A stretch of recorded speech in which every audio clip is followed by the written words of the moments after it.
Welcome back, everybody. We are back. It is the working brother and Peter from Tweet Street. No, I can't do it. Tweet Street, Scotland. Say it for me, so I don't look like a Tweet Muppet. Street Scotland occupied. It's Tweet Street Scotland occupied. There you That's go. where we're Tweet coming from. Street, Scotland. I'll get to it. I'll get to it at one point. Cinnamon Bridges, also known as Peter. Welcome back for the third and maybe most interesting installment, although the first two have been quite interesting so far. Um, we're going to talk about my visit to Russia and the Donbass. It's a topic that you requested, so why not? I was there. You can take it away. Ask what you want. What do you think your audience might want to know? Um, And what is, how should I say, your interest in my view? it's mainly from the perspective that a lot of people have in the West that gets reported here. Um, although having R- been a Russia keen, bad, yeah, Nazis yeah, good. pretty much. Aye, that's pretty much what's happening. But my Hmm. my interest in world events and current affairs and what have you Mhm. had me aware of the issues in the Donbass since the Maidan coup, and being aware Wait. Let of me just get some of the terms in this new speak clear. When you say issues in the Donbass, you mean the ethnic cleansing and the civil war initiated by the Ukrainian central government after the Maidan coup. I would have went on to say that, yeah, but the reports that Issues in people Ukraine. Okay. the New the, speak. the, You're good with new speak. Continue. this the I'm going with the what they get reported in the West versus what other people know, right? So the issues Mm. being the genocide of the people there since Mhm. 2014, Mhm. but you don't get any report of that here, and only through the as I say, my understanding and my liking for keeping abreast of things that are happening the world over. Um, the reports Keep that keep abreast come, for the people who are not English speakers. Keep abreast is not like these kind of breasts. It's like abreast as in next to. So yeah, like be well, next to keep the up to date. information. Yep. So Yeah.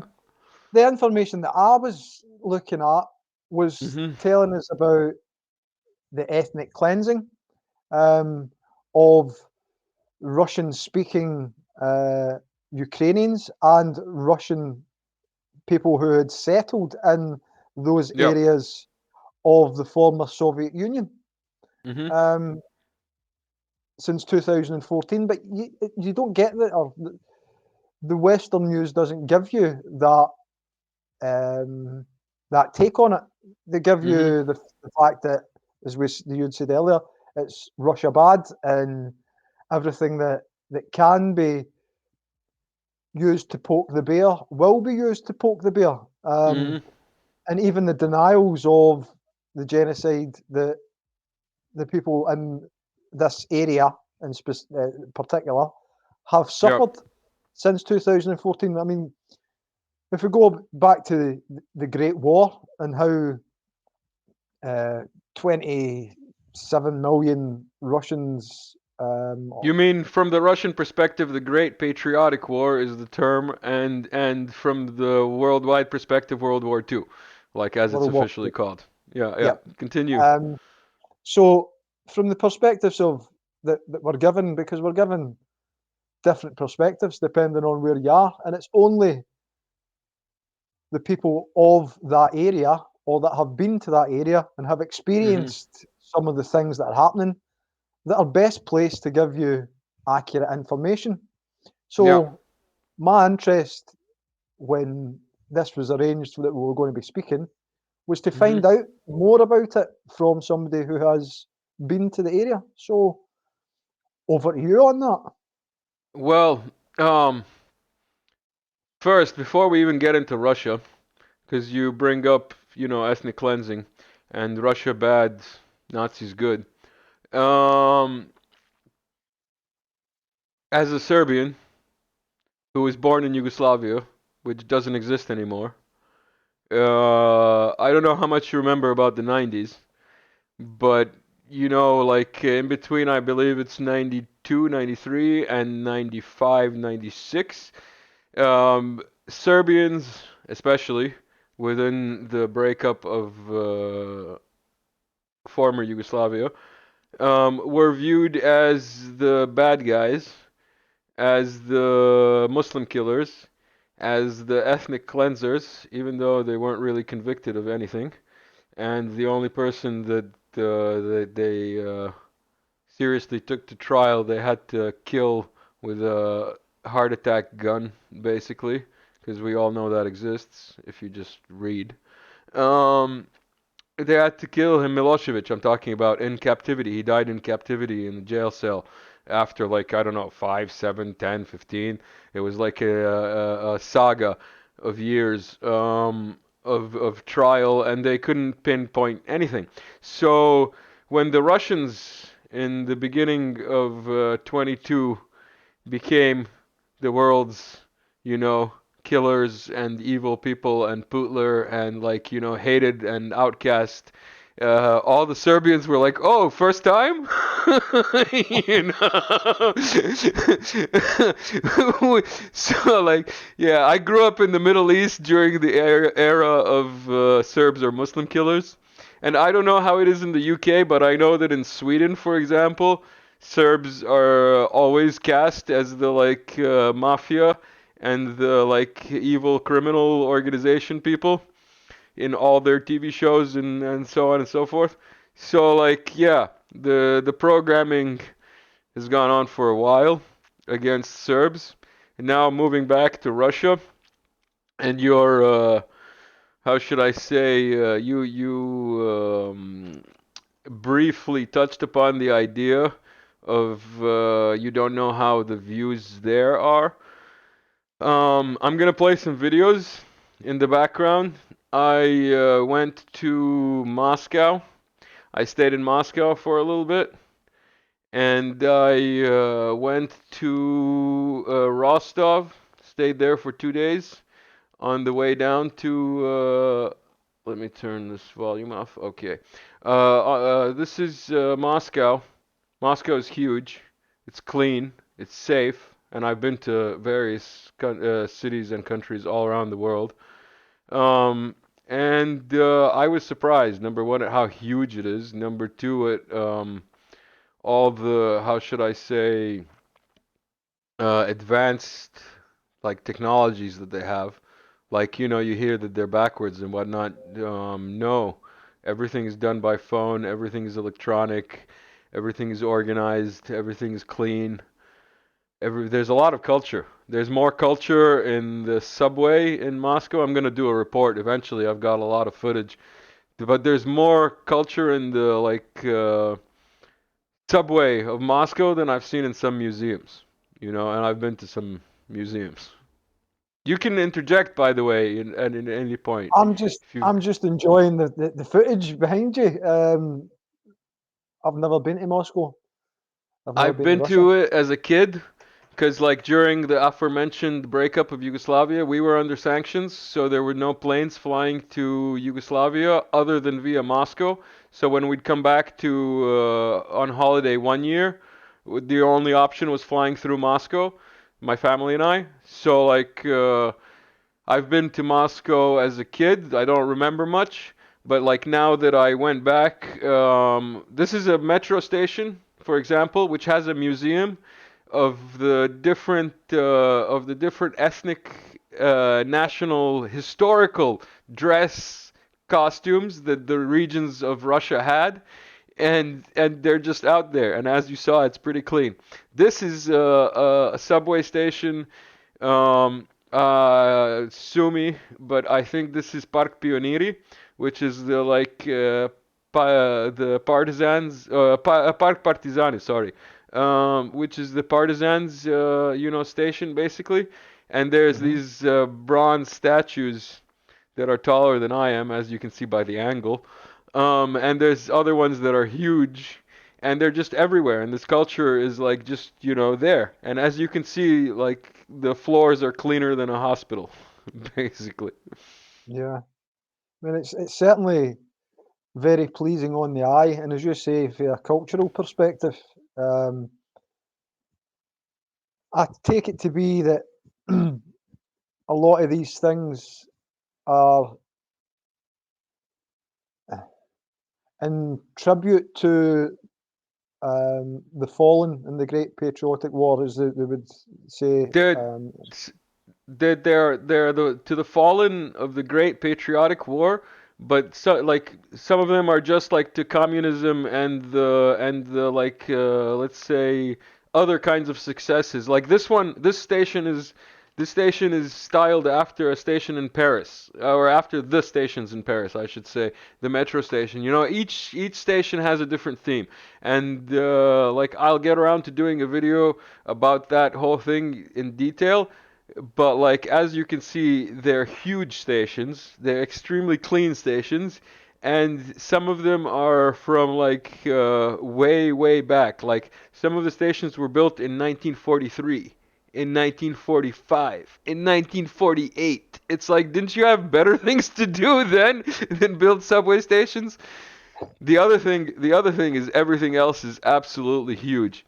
This here actually is my first. Some of the videos are out of order, but this is my first, let's say, touch with the Donetsk city. This is like as you enter into Donetsk, um, the communist background is everywhere. This is with Texas. When I went down Texas, Russell Bentley, Texas Donbass was my host. Basically, I lived with him, like in his place, on his couch, so to say. While I was there, he was kind enough to like welcome me, sight unseen, and like I just had met him there through a mutual friend, a recommendation. And one of the things that like is unbelievable is that they have 3 to 5 hours of water every 3 days. You know what I mean? Which is just something that like you gotta live to experience to know. This is the press center. It had been hit a couple of times previously, so they got the sandbags and stuff there just in case. Hmm. That was a little shocking when I went to pick up my press credentials. Wasn't expecting sandbags at the press center in the middle of the city. This is their local McDonald's in Donbass. It's called the Don Mac. It's excellent. I haven't tried it, but like just the fact that it exists is excellent. Don Mac, why not? Their trolley buses are more up to date in the Donbass in Donetsk than they are here in Serbia. So that tells you, going back to the other talk that we had about how Serbia is occupied. Um, Hmm. this is another interesting piece of, how should I say, an anecdote that their trolley buses are more up to date than Serbia's are. Um, Basically, Texas was my guide there. He took me around. He showed me many things. So a lot of these videos are from the perspective of his Lada Niva driving around in Donbass. I didn't specifically pick any videos. This market got bombed actually since I left. A lot of the places that we went to while I was there got bombed since I left. These are supermarkets in Donetsk. Sanctions are working. That's all I have to say. Like I don't have a cheese selection like this in my market.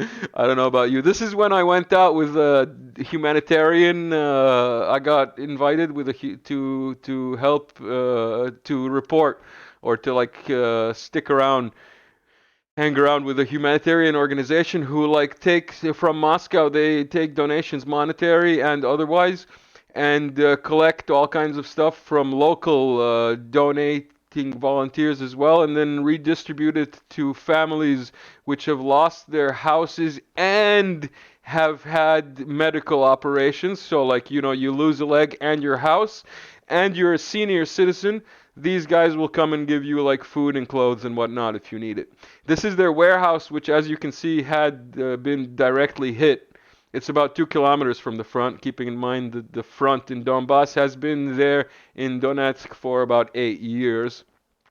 Um, so yeah, here they're like taking stuff that was donated and sending it along with other people and buses to other villages to be donated. But that day we made 8 deliveries, and all of the deliveries were to senior citizens who had been injured, meaning losing a leg or less than that, from Ukrainian shelling of their civilian homes and had lost their homes completely due to the shelling.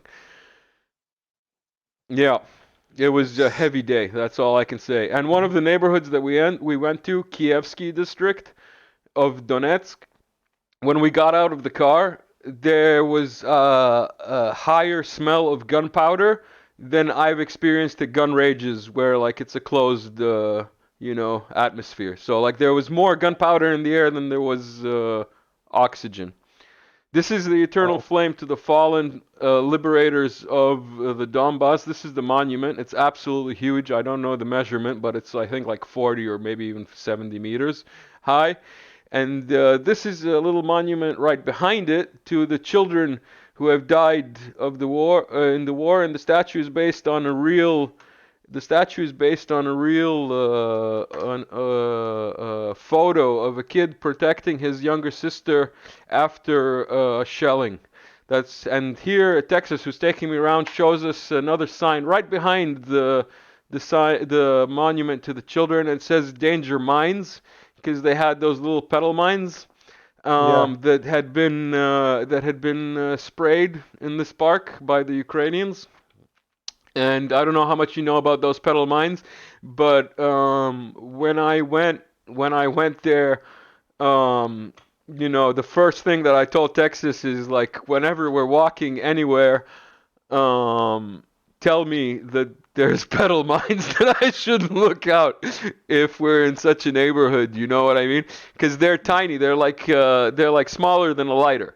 You know what I mean? Yeah. They're smaller than a lighter, and they have little posters everywhere, so you get familiar with the idea. And they take off your toes or your ankle. You know what I mean? Or your fingers or hand. They're not meant to kill you. They're meant to maim you. Yeah. And they fired them at civilian areas. Moving right along at this very high rate of speed, you can interject at any point, right? Like, you got any questions, feel No, free this to is an stop me. education for me. This is an education for me.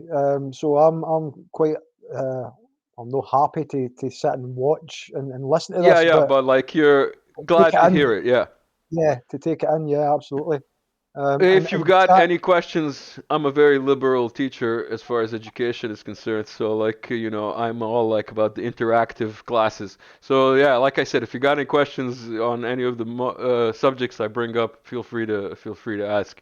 This is in the same monument complex to the liberators of Donbass. And when I say liberators of Donbass, I mean the Soviet soldiers who died to liberate the same area that is being fought over now against the new age no Germans in Ukrainian uniforms.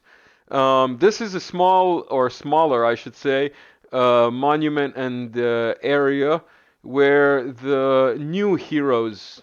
This is Zaharchenko, the former military leader, I think, and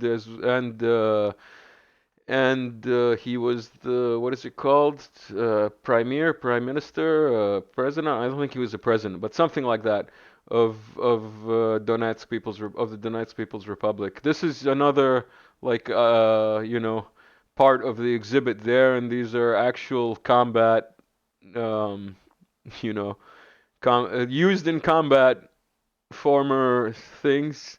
This is like a wall that I'm planning to speed up in the final edit, but this is like a wall of the names of all the fallen, and there's a lot of names. There's a lot of Yeah. names, and as you noticed in the other video, the everywhere you go, basically in Russia, at all these monuments that you visit, there's always wreaths of flowers, of people paying their respects to the fallen. And there's like, I'm pretty sure that they're not put there by the park minders. I'm pretty sure they're put there by people who still remember the fallen. And the thing is, like, this is an experience that I had in Moscow, experience I had in Rostov on the way to the Donbass, and in Donetsk. And it's just amazing how fresh the World War, Second World War, Great Patriotic War, is in the psyche of the people there. This is a little monument to the children, the Alley of Angels, so called, to the children of the I guess fallen or killed children by the Ukrainian shelling, and it's for the killed children of the past 8 years, to be clear, not the past 8 months, because this is something that's, old. Here's another one that's also dedicated just to the children, and as you can see, there's a lot of children's toys there, basically. Yeah. Another supermarket when I was there, Texas was like, no, no, I'm taking you to a different supermarket this time. So you can see we have stuff in all our supermarkets. This is the airport or the cathedral or the monastery and church where Texas fought for 3 years on the side of the Donetsk People's Republic. That is the church on the right, the new church on the left, and in the background you can see the both the airport and the monastery. And this is a street somewhere in the neighborhood, which is basically as far as you want to go.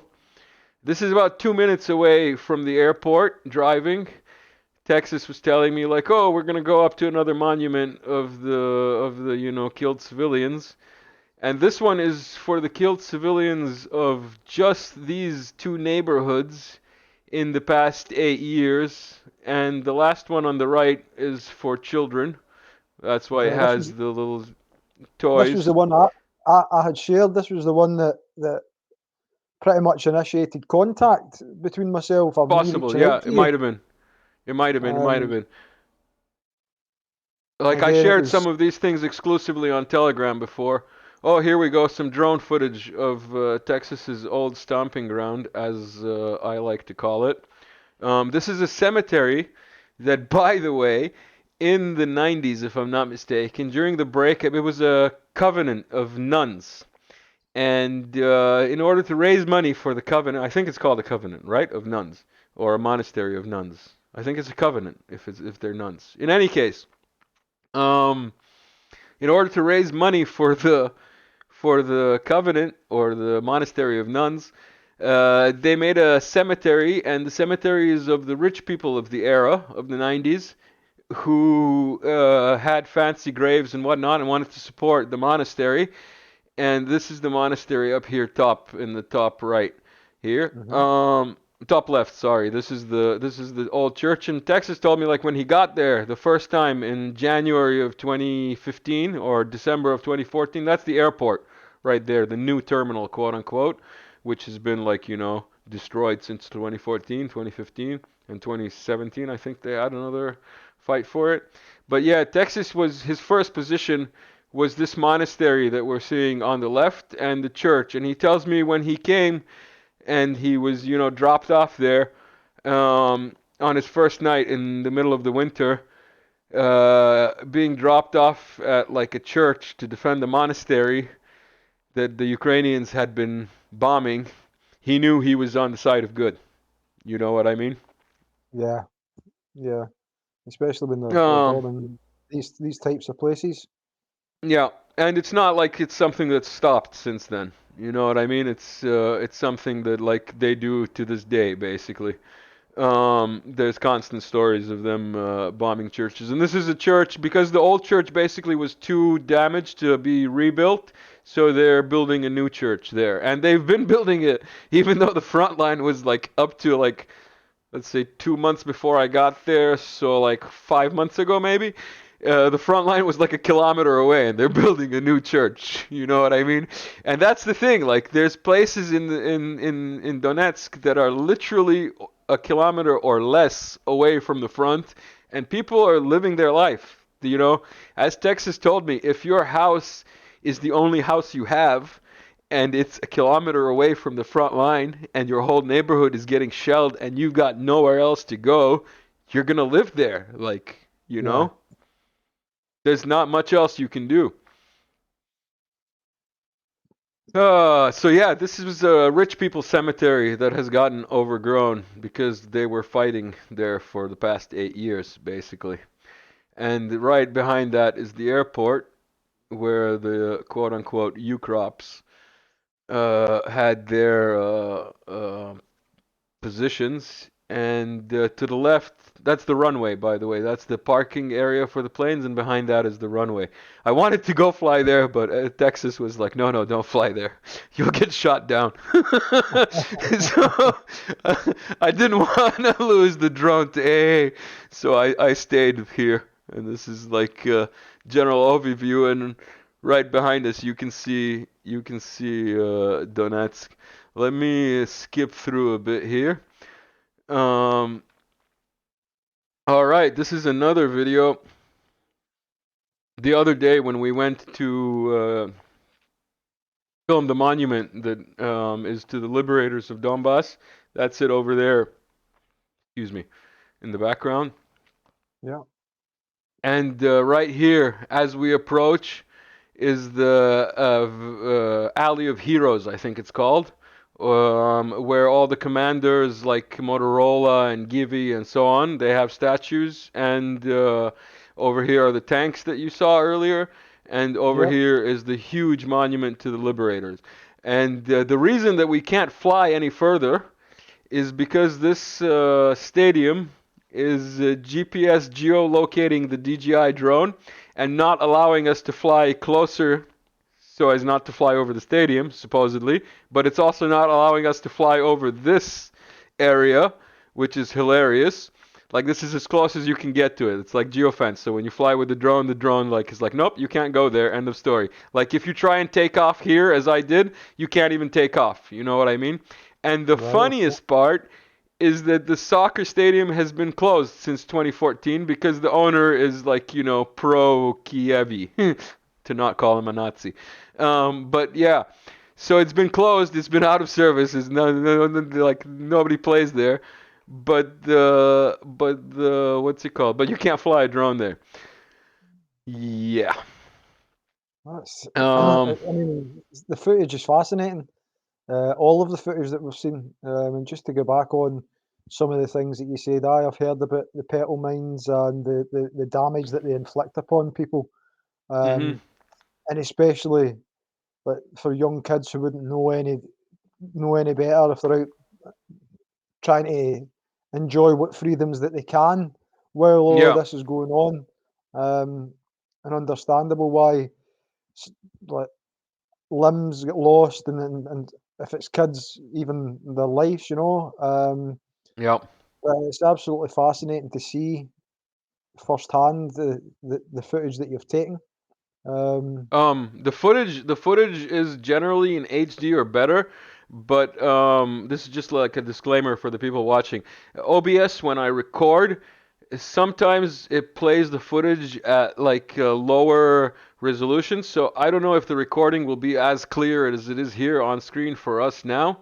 But in any case, all of this footage and all of this will be incorporated into like documentaries and little reports that I put up eventually. So you will eventually get it in its full glory. But like right now, it might be coming pixelated through to the viewers. So I just want to apologize in advance if that is the case, because I don't know now until I see the recording, and it's happened before. So and yeah, let me just say now that that that it's the disclaimer. the footage that I'm seeing is perfectly clear. Yeah, yeah, So yeah. No, you and I see it clearly, but the recording sometimes messes up, lowers the and like resolution. it's yeah, it like is pixelated because I guess it gets confused or my CPU is not powerful enough or whatever. But yeah, let me skip a little bit through this. And in the background, you can see Donetsk. Oh, that's me flying quote unquote FPV style. It was disappointment. Let's put it that way. Let's go next here. This is the 4-4 mine. Texas is like, you have to go to the 4-4 mine. I was like, what's the 4-4 mine? And then he told me the 4-4 mine is a mine in the middle of Donetsk city, like literally in the middle, like you can drive by and not notice, that has been closed since it was liberated from the No-No Germans. And it's in the middle of the city, as you can see. It's two shafts where during the, I might be lying, I think 3, maybe 4 years that Donetsk was occupied. 2, let's say, so like maybe I'm not exaggerating, but like let's say 3 to call it even. Um, if I'm not mistaken, the number is 40,000 people. I have a picture somewhere of the plaque. 40,000 people that they identified who were thrown into the open pits. 40,000 people that they Wow. identified, which means that there are others that they did not identify. I get goosebumps every time I tell the story. And as with other monuments, there are wreaths of flowers there because, the memory is fresh, so to say. In the Donbass, in Rostov, even in the train station in Rostov, there was like, this is a wall that's a plaque in the background here with the names, and some of them say like, last name child, last name mother, last name father, because they can't identify the bodies, but they know that they were there from the documents that they were sent in by the Nazis. This is back in Moscow. When I went back to Moscow, or Moscow, or Moskova, or Moskva, Vozmezdie organization, which means retribution, the holy kind, which is a veterans Christian association of information warriors of one guy basically volunteered to take me to the Patriot Park, and Patriot Park is just what it sounds like.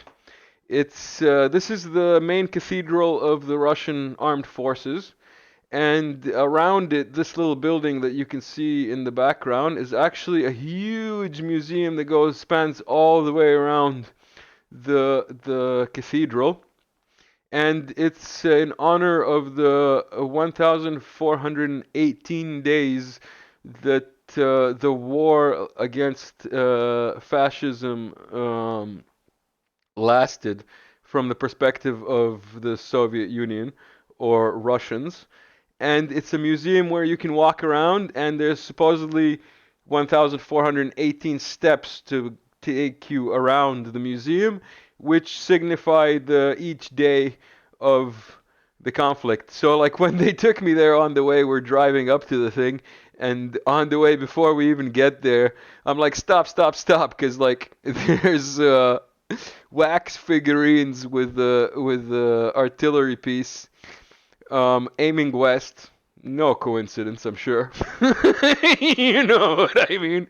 Um, um, and this is like a recreated scene of the attacks on Moscow, and there'll be some other footage later. But this is to give you an idea of the like grandiose nature of the area. And before I went there, I had heard that the cathedral had some. The cathedral had like, it was supposedly built of melted iron from Nazi tanks. This is outside the cathedral in the park. There's like a diorama, I think somebody called it, with like actual Nazi armor destroyed as a reminder, and Russian children playing on it. This is on the inside. This is like the little room before the big room inside I'm sure it has a technical name, but I don't know.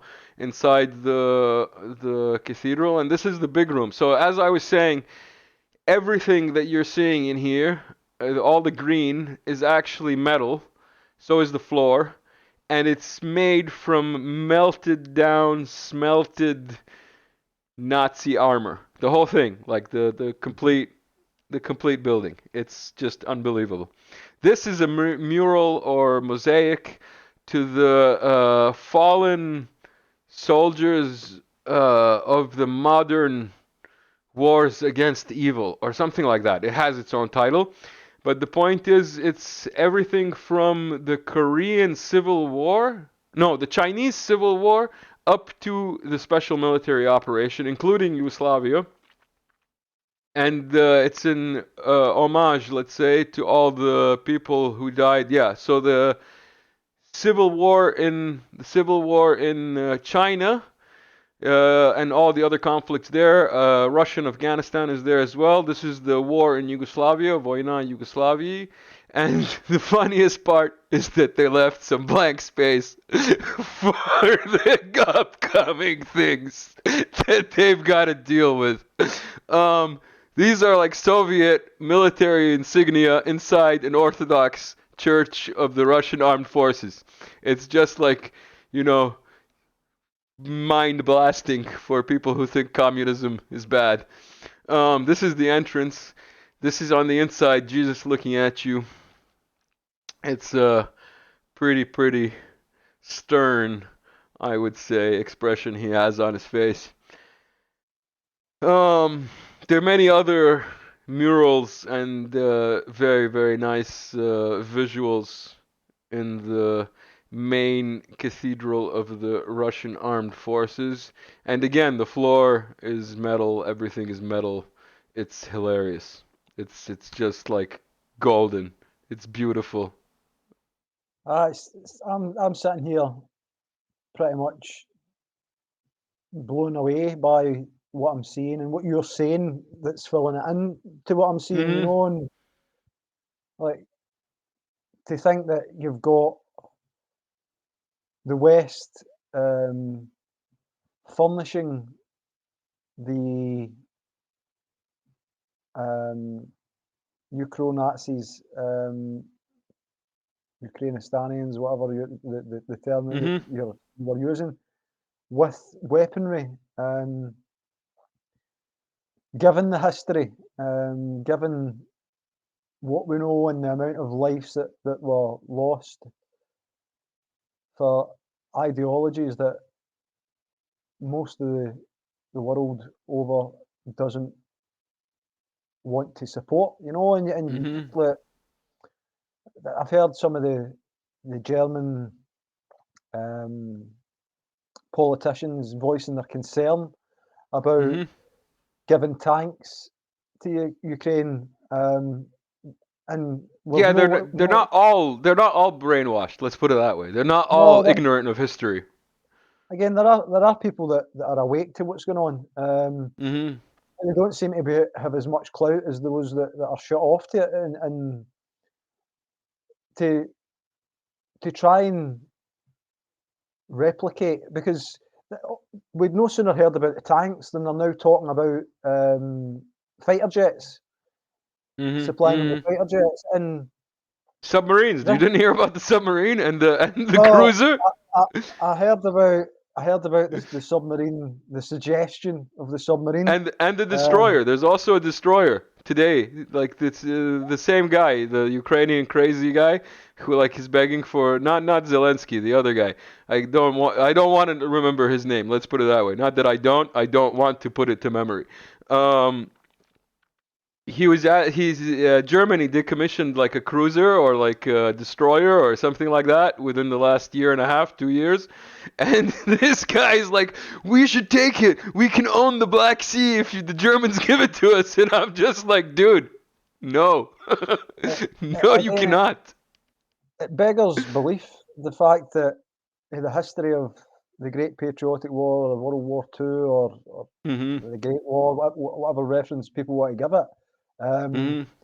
that happened, and the lives that were lost to defend against Nazism, and in this term, Banderites or whatever Mm-hmm. doctrine that they wish to follow.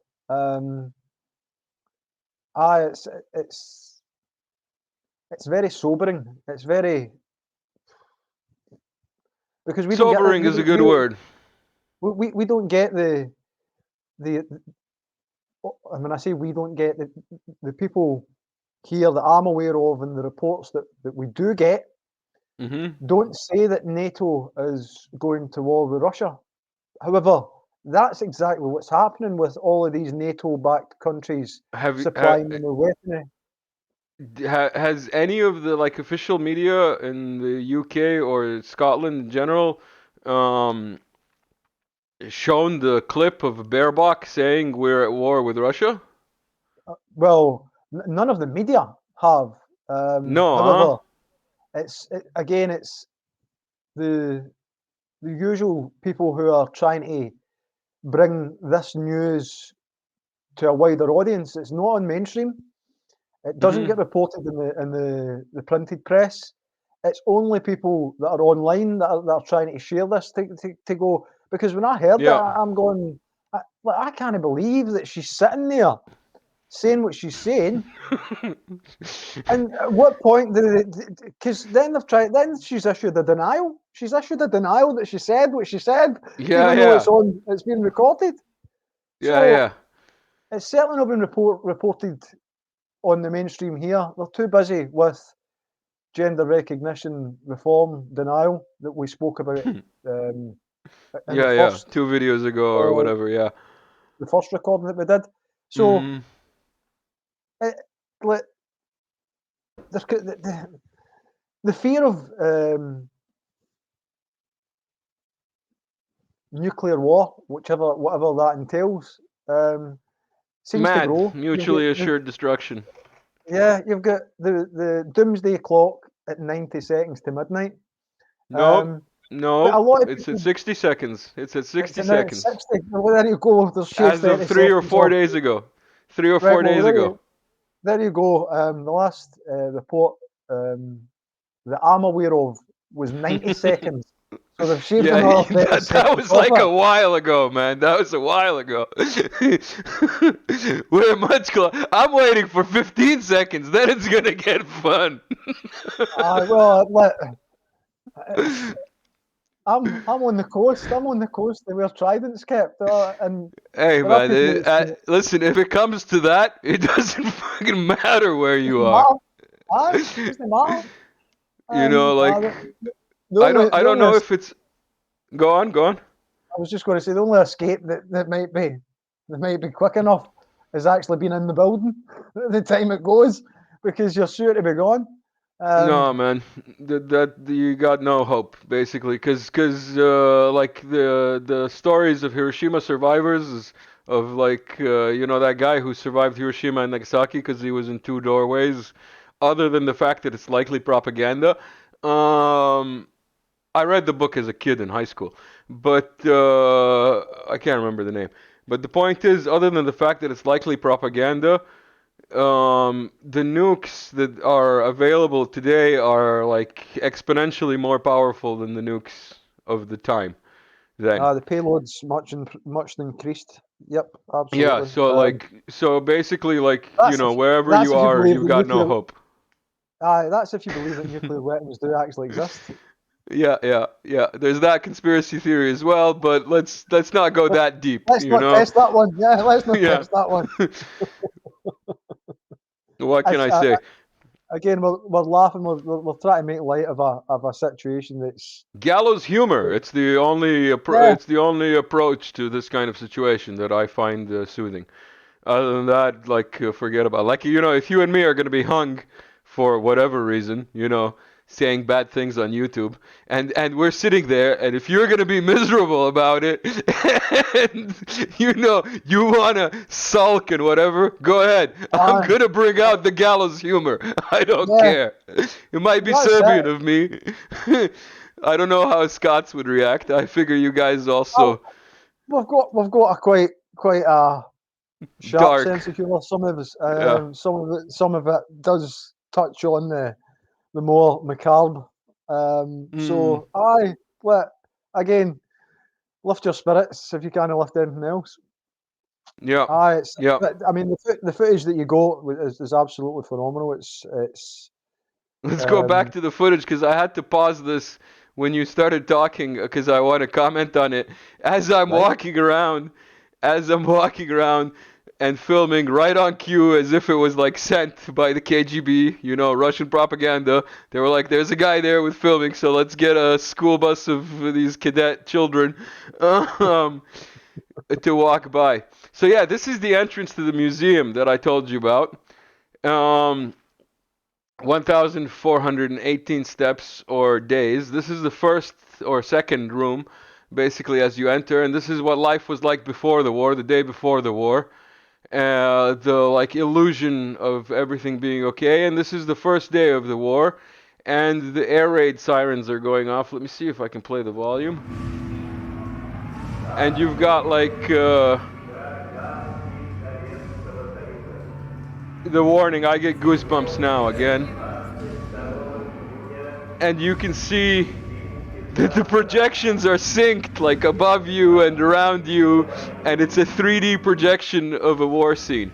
And then the next room, you've got little portraits of fallen with the obligatory Russian music in the background.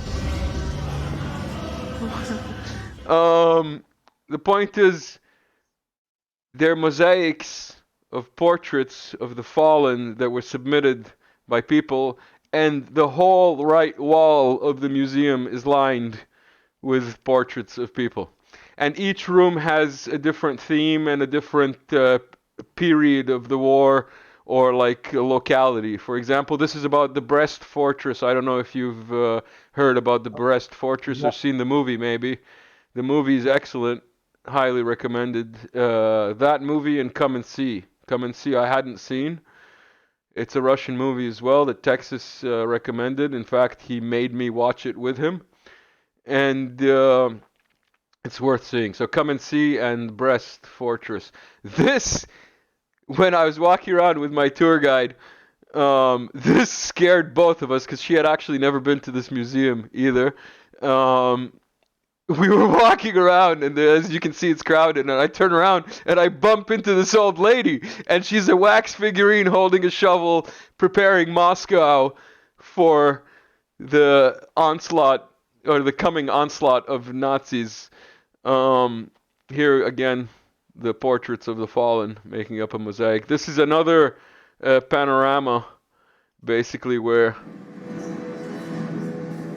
the defense of Moscow and the AA 3D all around you. This is a room, it's called like a cinema room break, where you can sit down and watch propaganda material, also known as news reports, from the time, from people, letters from the front, and so on. Some are medics, some are women, some are about like the children who and their experiences and so on and so forth. So they've got like 3, 4 of these little rooms where you can sit down, have a break, and they've got reels of footage going on. I don't know how long for, because like I didn't have time to sit and record the whole thing, but I'm sure like if you want to sit there, you can sit for a while and watch some historical stuff while you rest your legs in the 1,418 steps. And again, here we've got the mosaic going on and pictures. This, I was like, what? We walked into another room, and there's a tent in the room, and inside the room there's a holograph. There's like a silk screen, and there's a projector on the silk screen, and there's an animated holograph of the medics sorting people out. Like, wow. I, like, you know what I mean? They're using Yeah. holographic technology to educate people about history, whereas other people are using this stuff for all kinds of stuff. This is another one. This was like unbelievable. It's a 360 panorama of Sevastopol, or the fight, the Battle of Sevastopol, and you've got planes flying by, ships shooting at stuff, and there's audio. Hold on, let me turn it up.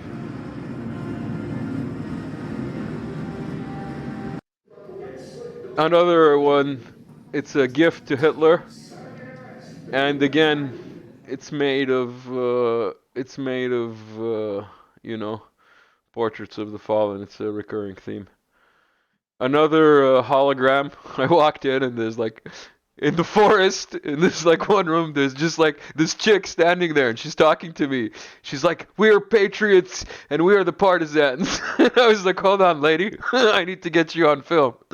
This is a propaganda reel from back in the day, explaining things in Russian. I think you don't need to understand what's going on here, but you have no Germans and the failed artist licking the bones of Europe dry, and his three poodles who come up, and the three poodles are, I think, Latvia and some other places, I can't remember. Oh, hold on, let me go back to that one. That one was good. That was a Russian, in case you missed it, a Russian tank T-34 on top of a Panzer, and it's about the Battle of Kursk, the biggest tank battle in history. So that was like, I was like, what? They brought a whole two tanks into the museum, and this is looking over the Dnieper River to the liberation of Kiev and the crossing of the Dnieper. Not the one that's going to happen very soon, but the one that happened already in the 40s, when the Soviet Union liberated Kiev already. Here's a sign that says Russians entrance to Russians is not allowed. Russians enter from the side. Um, Occupied, obviously, places. Yep. Um, this again is the recurring theme, and there are no duplicates apparently. They're all. This is the liberation of Belgrade. Um, they had a little video, so I had to get the footage, and it brings up some statistics of how many Soviet soldiers died. On the 20th of October of the 44, it was liberated. This is Nazi paraphernalia or memorabilia. I don't know how you want to label it. It's on the floor under a glass cage, and that you can walk on. And more of the same. More of the same that you can walk on. Another Russian wax figurine, and in this case, he's accepting the surrender of a no German in Berlin when they got to Berlin. So yeah, these are no Germans. Outside, they have in Patriot Park some Russian hardware, one can say. This is Yeah. a Russian tank. I would be lying to you if I said a model number. They also have some captured Ukrainian hardware right outside of Moscow. This was captured in Mariupol. It's, I think, BMP-4. We're going to see now. Yeah, BTR-4E, which is a Ukrainian upgrade of Soviet armor, which was captured intact and is now sitting outside of Moscow. And we'll end on this general shot of the Cathedral of the Armed Forces of Russia. So yeah, that's more or less it. We That's can leave it that. playing as I'm we dumb. as we discussed what you've just seen. Yeah, I'm dumbfounded by it. Like the footage is absolutely first class. The story that goes along with it, again, I'd say it's sobering. It's one of those things where it doesn't matter like what you read or what you see on a film. But when you hear somebody that's actually been there and you see all of these things, because these are things that I've never seen before, Hmm. it's one of those moments where you go, Holy wow. shit. Aye, it's, Yeah, but excuse my it's French. as it's you it takes you it takes away the preconceptions of Russia evil? aye, Putler? aye, look, I've never been one of those subscribers to that this one is wholly bad and this one is wholly good. Hmm. Especially when I know of some of the incidents that have gone on that have been denied. Especially knowing about the British Empire and the propaganda that they put out as if everything that they do is whole Holier and than thou. wholesome and good. Aye, and you know about a bit about the history, but Hmm. you're prevented from finding out to this extent just the the respect that Russia as a country has for those people that the fallen is you kept on referring to, and Hmm. the fallen soldiers, the families that suffered, and the defence of their own lands against Yeah. a tyrant. Um, That's a so very sorry, I gotta cut you off there. I have to interject a little bit because that's a very important thing that like I have to I don't know how like draw attention to, I guess, is when I went there and even before I went there, I have a German, an Austrian actually friend, and he is not a Nazi as far as I know, but like when before I even went there, when the SMO started and just a caveat here, subtext. The reason that I refer to it specifically as the SMO starting as opposed to the war started 8 years ago, or now almost nine. The special military operation or Russia's intervention within Ukraine started very recently in the grand scheme of things.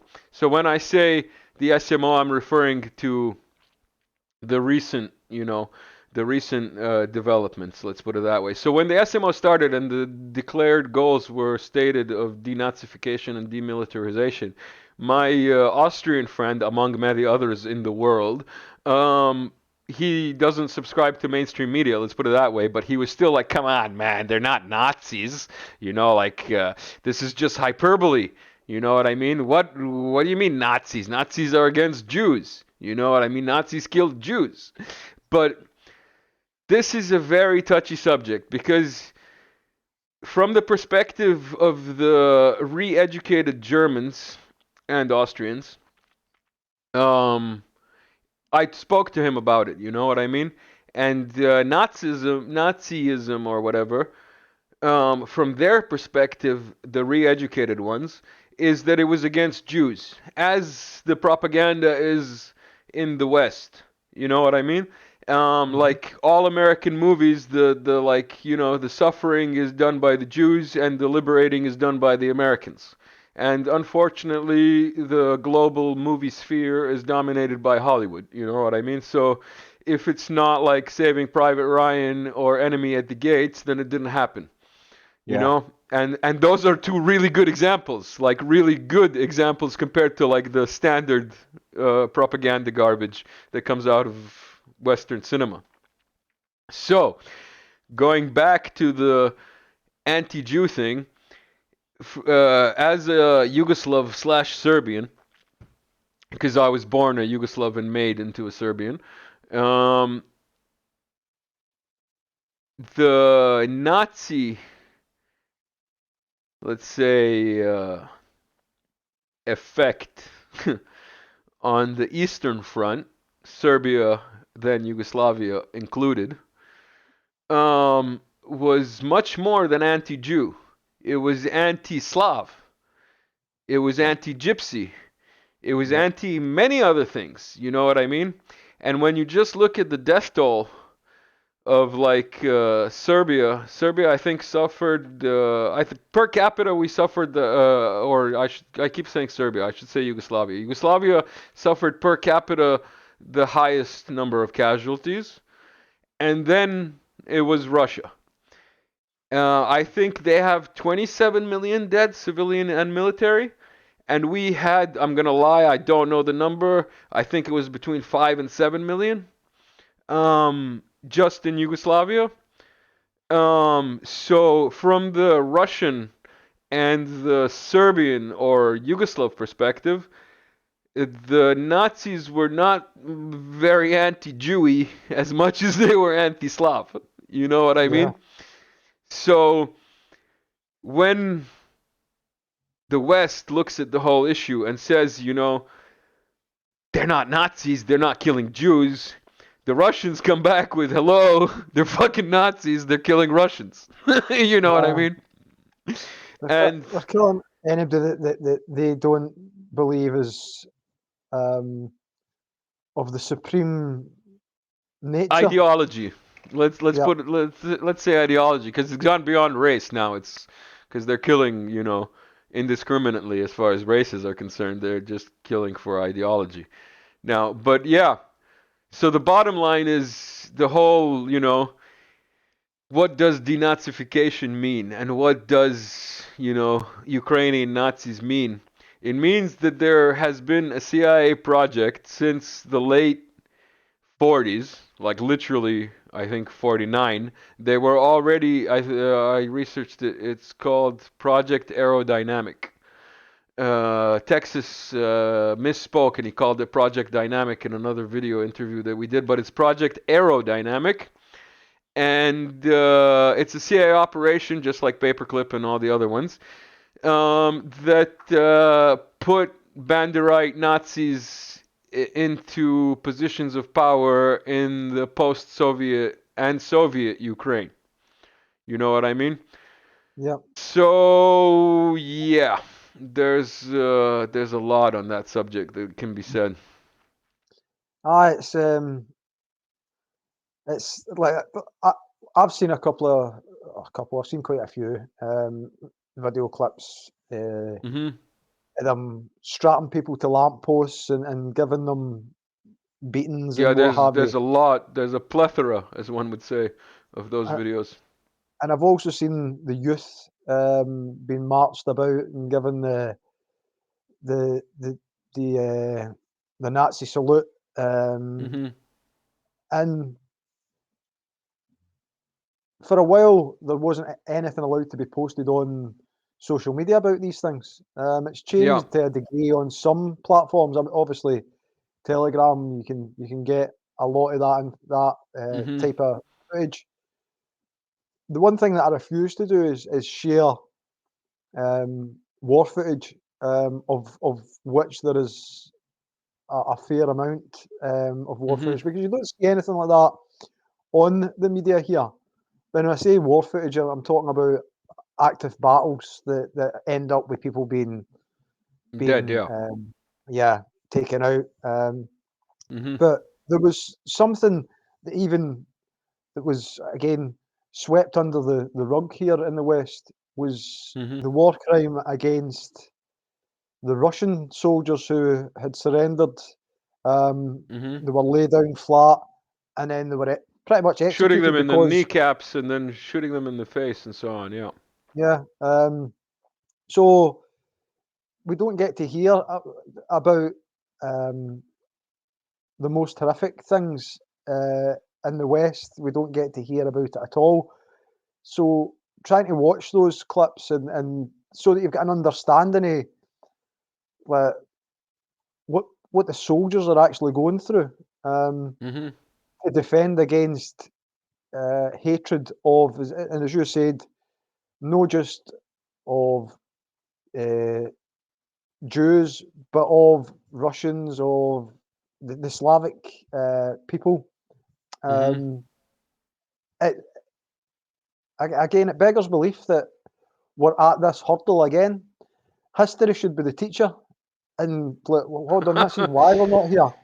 However, Okay, it so seems to now be that now we'll, now you're making this a comedy broadcast again. History's a teacher. You're a it fucking should be. comedian, It aren't should you? be. I know, That's man. what I it know. should Of be. course it should be. You know, they're like we've all been taught to say, learn history so you don't repeat it. Unfortunately, nobody actually learned the history. Again, Be it with the it's the vaccines or the Nazis, or both. it's these people that are in the positions of power that just really have no concern for life at all, other than their own. And that's It's not no concern for life. I don't know if you've come across the term misanthropic, but it's a misanthrope hates living beings, including humans, and I think a misanthrope is just like a rebranding of a Satanist, as far as I'm concerned. Like a again, it's true, like full-on Satanist. it's rebranding something that was bad to make it sound appealing at this Mm-hmm. point, and people need to waken up to it. Yeah. They really do need to waken up to it, um, or else we're going to end up in a worse situation than we're already in. It's Yeah. again, it's been fascinating listening to you going over it, and as I say, the footage that you've got Mm-hmm. is absolutely amazing. From an educational point of view, certainly for me, it has been because there's a lot of those things I didn't even know existed until I seen them. Cheers, glad to hear it. I hope you're not the only one among the viewers that has been enlightened, so to say, by some of this information that we've discussed today and some of the exclusive footage that I've played in the background as we were talking. Um, I think after an hour and now 6 minutes and 33 seconds, ooh, they're gonna think we're Masons because we said 33. uh, Must be mum. anyway, I have to keep joking, otherwise people are gonna think this is serious, and then they're gonna like report me for fake information. So all of this is just a joke. All of this is fake. That was CGI. None of what I said was true. The disclaimer Yep, is this is all parody. This is a yep, it's all comedy show. satire. It's a comedy show. Very dry humour, gallows humour.